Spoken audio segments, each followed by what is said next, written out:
வேதம் சொல்லுது, பழைய ஏற்பாட்டுக்கும் புதிய ஏற்பாட்டுக்கும் இடையில ஒரு காலம் இருக்கு. அந்த காலத்துக்கு என்ன பேர்னு சொல்றாங்க? என்ன காலங்க? இருண்ட காலம். ஏன் அப்படி சொல்றாங்க? இருண்ட காலம் அப்படின்னா என்ன அர்த்தம்னா, ஹெவனுக்கும் பூமிக்கும் எந்த கனெக்ஷனுமே இல்லை. எந்த ஒரு தீர்க்கதரிசியும் எழும்பி தீர்க்க தரிசனத்தை சொல்லல. எந்த மனுஷனிடத்துக்கும் கர்த்தருடைய வார்த்தை புறப்பட்டு வரல. ஏஞ்சல்ஸ் வரல. ஹெவனுக்கும் பூமிக்கும் இருக்கிற கனெக்ஷன் அப்படியே என்ன பண்ணிடுச்சு? ஸ்டாப் ஆயிடுச்சு. இப்படிப்பட்ட காலத்துக்கு தான் இருண்ட காலம் என்று பெயர்.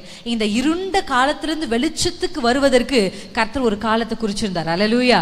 எப்படி வானம் திறந்து முதல்ல தேவதூதர் எப்ப இறங்கி வந்தார்னு நினைக்கிறீங்க? ஆமென். மரியாதை பார்க்க இறங்கி வந்தார். அல்லேலூயா. கைகளை உயர்த்தி சொல்லுங்க, வானத்தை திறக்கிற அதிகாரம் உங்களுக்கு இருக்கிறது. ஆமென்.